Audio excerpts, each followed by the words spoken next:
Hey, I'm your host Jay, and welcome to Cos-Say. That's Cossay, and this is a talk show where I interview the top and my personal favorite cosplayers out there.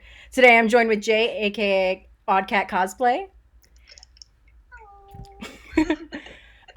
She is known for her Killer Kylo Ren and Aizawa cosplays, which I personally love. I love your Aizawa and Present Mike cosplays. They're like my actual favorites.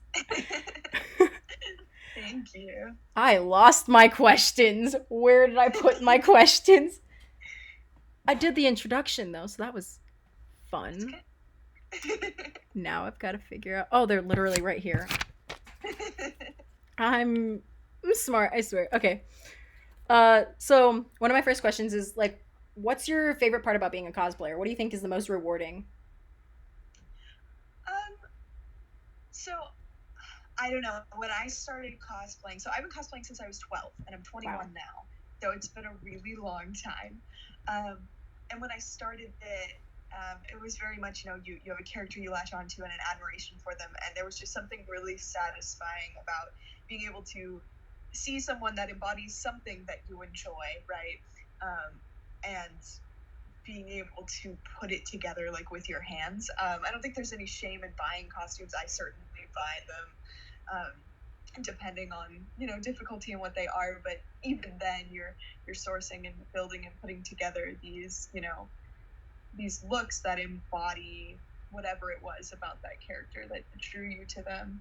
Um, and then, of course, as I got older and it became less of an individual thing that I was doing and more of like a group thing that people did together at conventions or at whatever, the community aspect of cosplay and being able to then take the thing you built with your hands and take it out into the world, with other people who have built things with their hands, and then have that just like camaraderie that creates. That's definitely like the most rewarding and like my favorite part of cosplaying for sure. That's awesome. On the other side of that same topic, what's your least favorite thing about it? I think so this past year, has been the first year that I have tried to market myself at all and tried to embrace social media and present myself as a cosplayer on a scale that wasn't just cons that were around me or something like that. And that has had a ton of positives, but there's also negatives with like the more cosplay enters the mainstream and the more that I market it myself, negativity is just par for the course for anyone that tries to do anything publicly, Yeah. especially when it's a hobby that some people don't understand and then kind of write off as like weird or cringy or whatever they want to say about it. So I think my least favorite part is like some of the negativity that comes back because you pour your heart and your soul Yeah. and the things that you love into the things you create, and then you get bounced back by people and even other cosplayers sometimes who are like, oh, this little piece isn't right, or I don't think you look good as this character, and you just want to like shake them and be like, it's not about looking good, we're having fun, like Yeah. but I think that's definitely the downside. How do you respond to that negativity? I mean, for me personally, I find that responding at all a lot of times, especially on an individual level, can kind of egg it on. So, Mm-hmm. like, if someone, okay, here's one. So, so this year, I've been working on my Winter Soldier cosplay. I do the Infinity War suit, Bucky Barnes costume, and I did order that suit. I made my arm, but I ordered my suit. And when it came in, I got really excited, and I put the suit on, and I put my arm on, and I made a bunch of dumb TikToks, including the like "Why I'm so obsessed with me" meme that went around. I did one of those, and this is really funny to me now, but it was a lot in the moment. So I posted that. It got reposted on Twitter by Sebastian Stan, like Stan accounts, and I was being torn apart. Like, I mean, bullied by Twitter. Oh Like, my gosh, really? so much. And it was like, and that was the first time it had happened on a mass scale, other than like, person to person is like, I think your present mic mustache looks weird. And I'm like, you're right, I drew it on with pencils. It's a little weird. Like, this was like, people just like, my favorite comment was someone was like, she looks like Lord Farquaad. And I was like, ah! And it was just so much. And then on top of that, TikTok, now TikTok has a feature where you can like flip your videos, but TikTok mirrors videos. So I was also getting like, oh, she's so dumb. She doesn't even know that his arm is on the left arm, and like this sort of stuff. And I was like, the picture's mirrored. I was just excited. I have this like dark spiral moment of, because I had been working on it for a while, and it costs, cosplay's not cheap either. So hello, Nines. So when people, I'm getting messages. So when people like start trashing you, you're like, but I think, and this is something I've always done, but somebody on TikTok, I don't remember who, actually just made a post about it, which I was like, word. And what I do usually is, you see some of the ones that like hurt you the most, the comments or the reposts or the retweets. Yeah. And what I'll do is I'll write back, like whatever it is I wanted to say, right? Like, I'm not stupid. Like, you write it back and then you just delete it. There's no reason to say it. You don't have to say it. It just inspires more. If you're creating opposition, there are people who will listen to you, but most people like want to troll you. Like, that's how they get their pleasure, right? So I either do that, and then like once you've cooled off, I think the best therapy is to play along. So during all the Twitter stuff,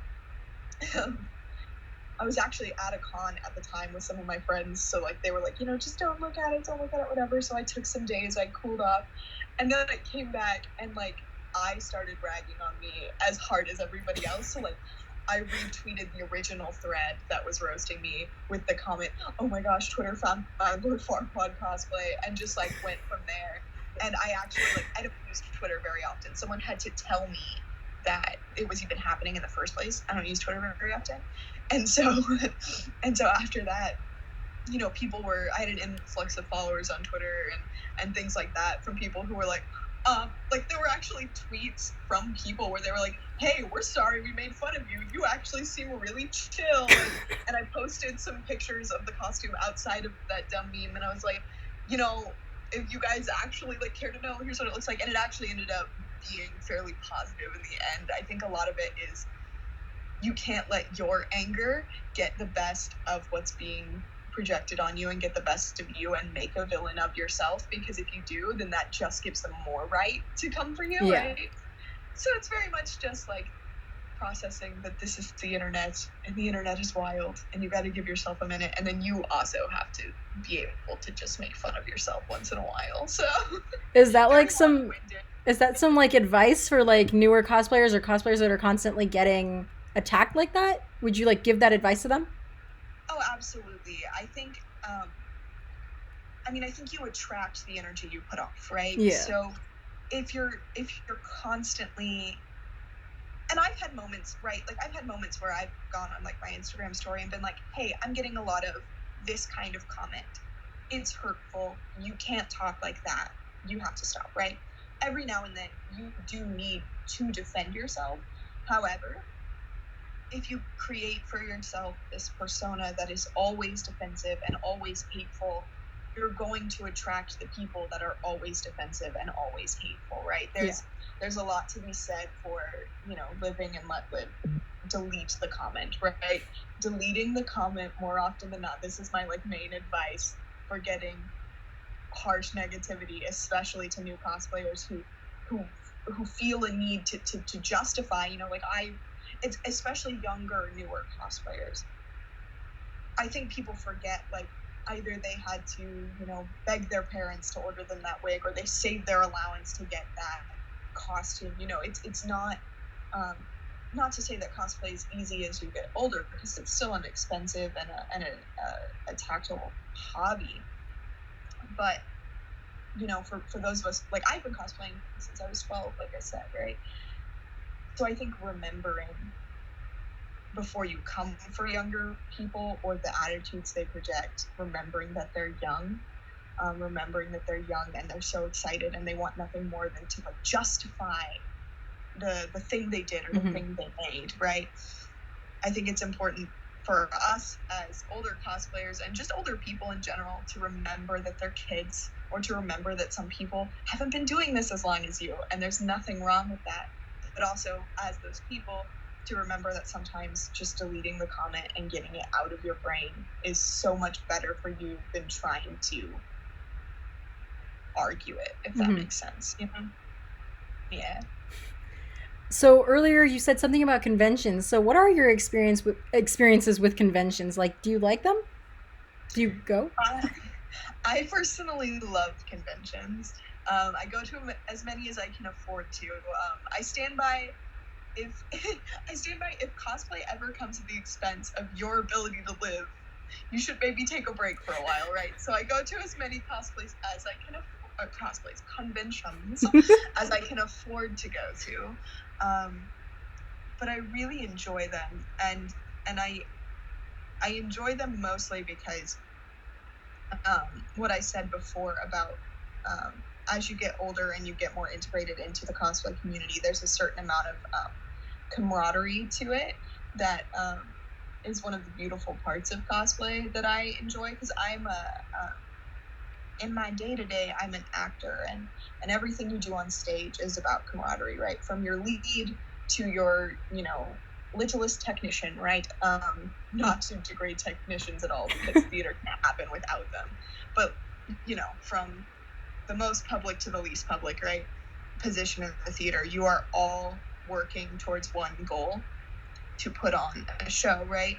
And I feel like with cosplay, when you come to a convention, it's all these people from all over the place that have worked so hard for one goal, and it's to come to that convention and show each other, like, oh man, look, I put LEDs in my sword. Like it's so rewarding. I mean, on the Converse side, like I said, I was 12 when I started doing this nonsense, and that was the height of Homestuck. And so I have also experienced some of the worst things conventions have to offer. But I think it's important to remember, with any hobby, with anything you do, there are always worst parts. Like, there are always bad aspects of things.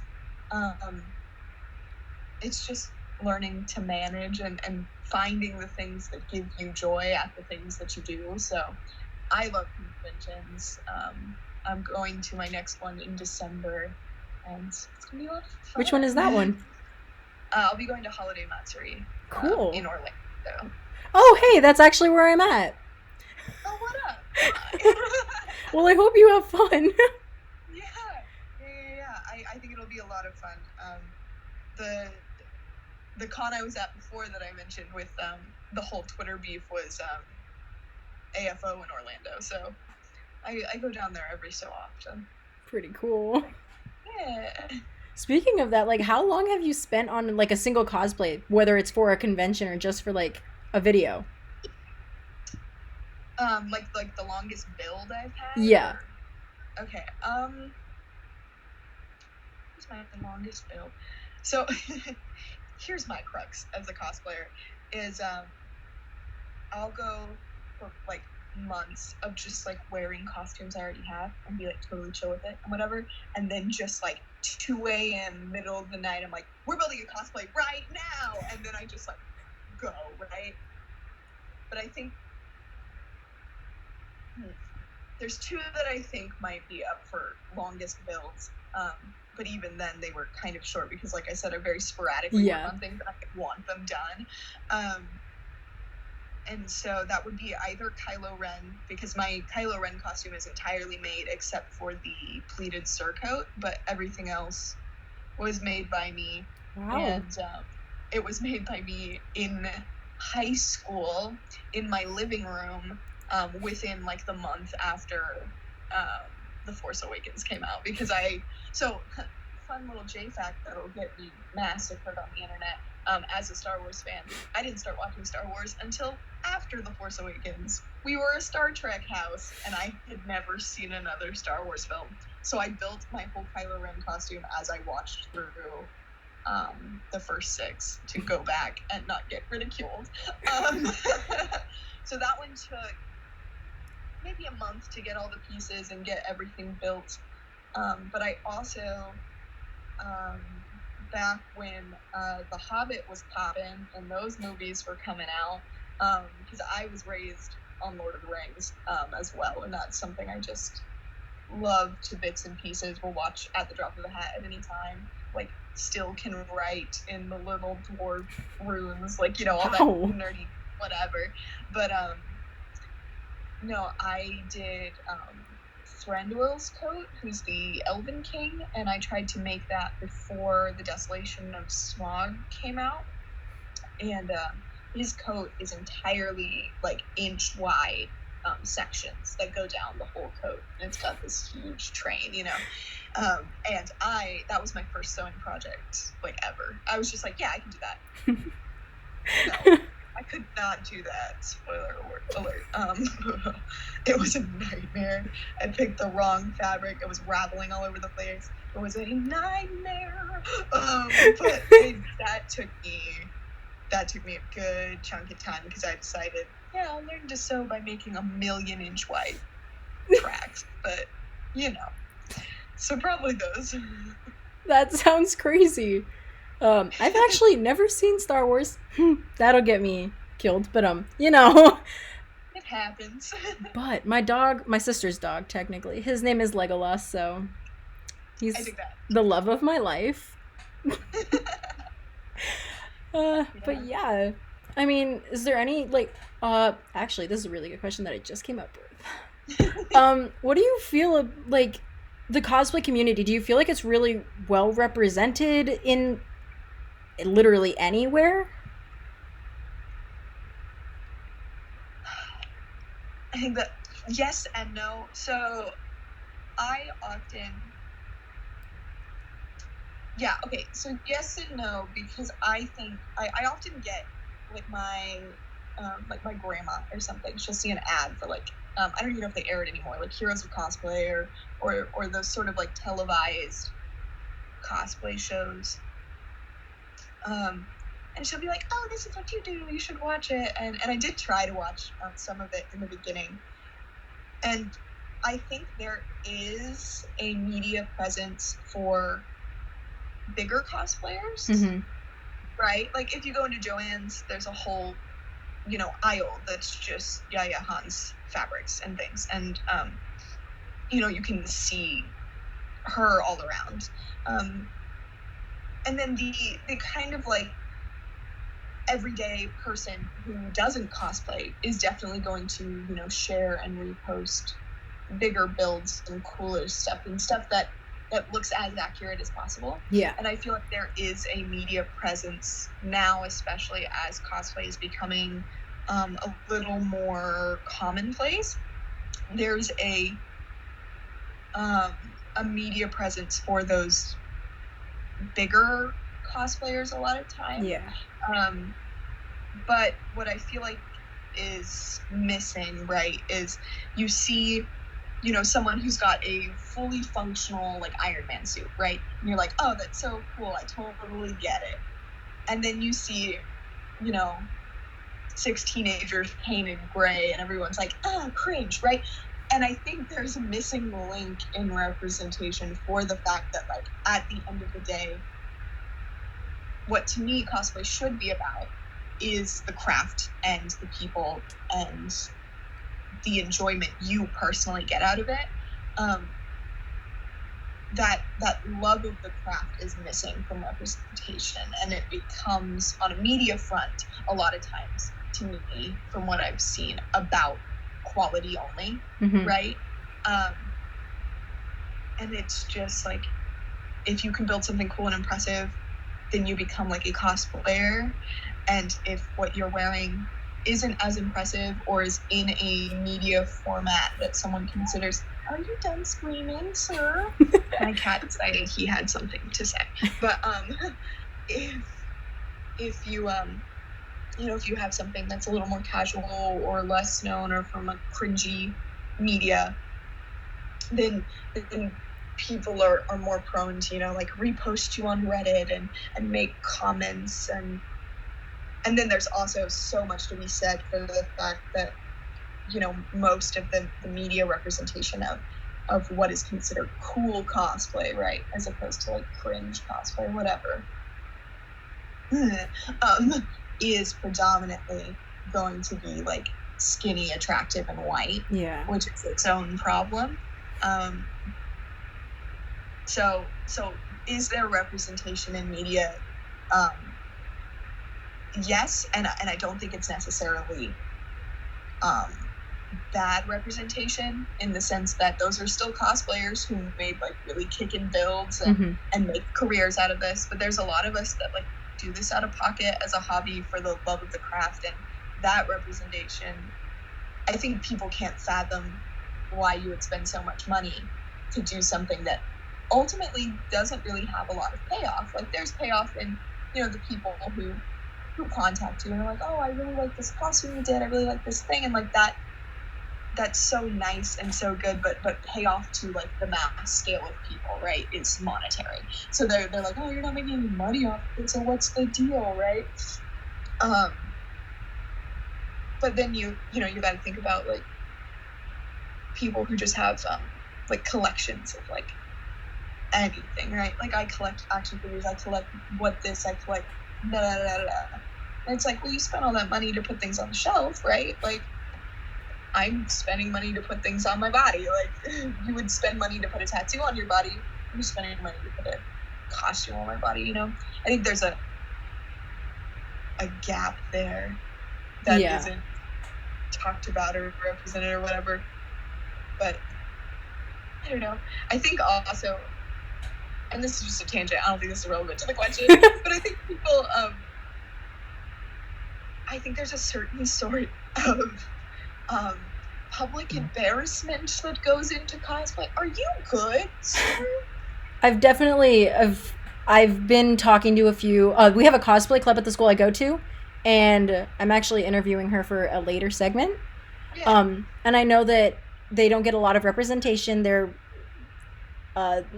some things that happen, I guess. I've been talking to some of my friends that are cosplayers. They don't feel confident in going out in public wearing the stuff that they spend all this time making, and that's actually the reason that I started this, and I want to make it into a big long segment or series, because I feel like you guys don't get the representation or the love of people that, as you said, they don't understand the love that goes into your craft, or they don't understand the behind the scenes, the camaraderie, the time, the effort, the everything. You guys pour your heart and soul out into this, and it's such a beautiful thing, and I want people to see that for you. Yeah, no, I appreciate that, because I mean, that's what I was saying, is like there's a certain level of public embarrassment that you have to get over and be okay with to do the craft. And I think people can't fathom why you would not only spend all your money and then publicly embarrass yourself, right? Yeah. Like I luck out by being a theater kid.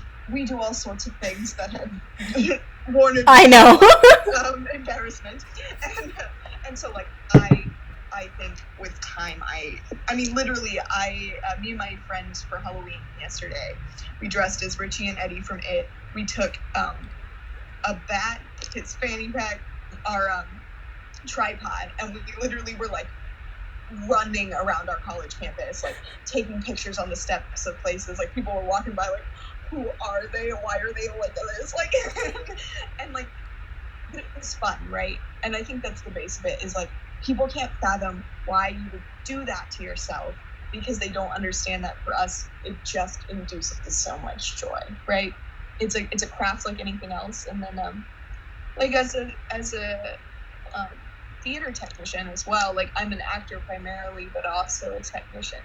All of these skills that I've learned over the years have gotten me jobs in the real world. Like I've been able to say, like, just I think people discredit the resourcefulness of cosplayers. Like, a lot of us ain't rich, so you learn to make things on the cheap. Like my crown for Thranduil was coat hanger wire, hot glue, and paint, and it looked like branches, right?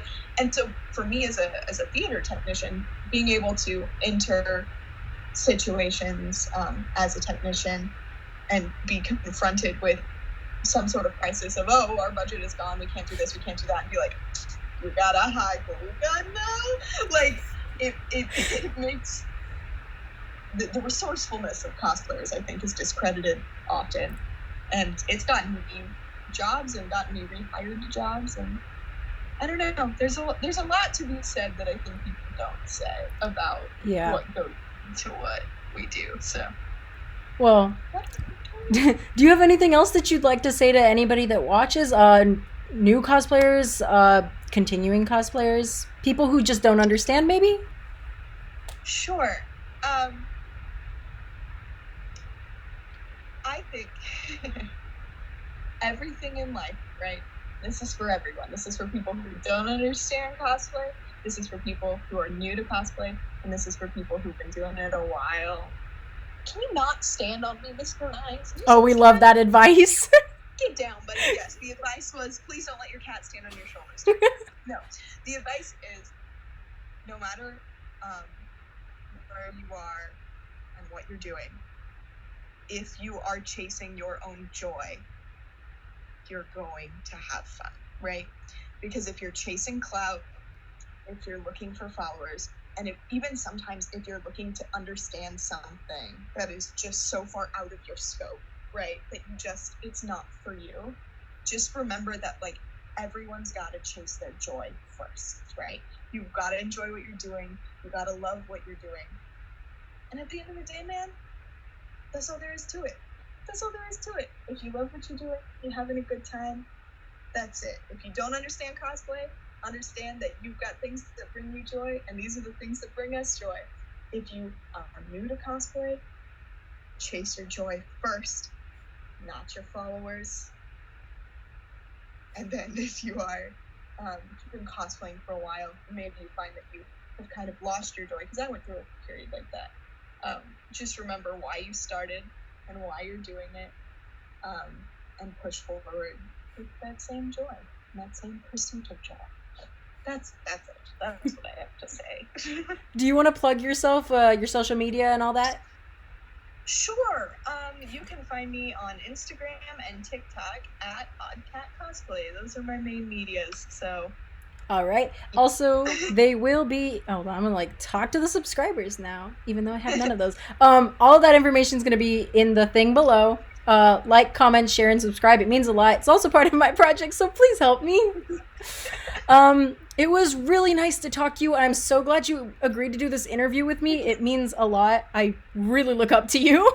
Oh, that's super sweet. Yeah. It was super fun.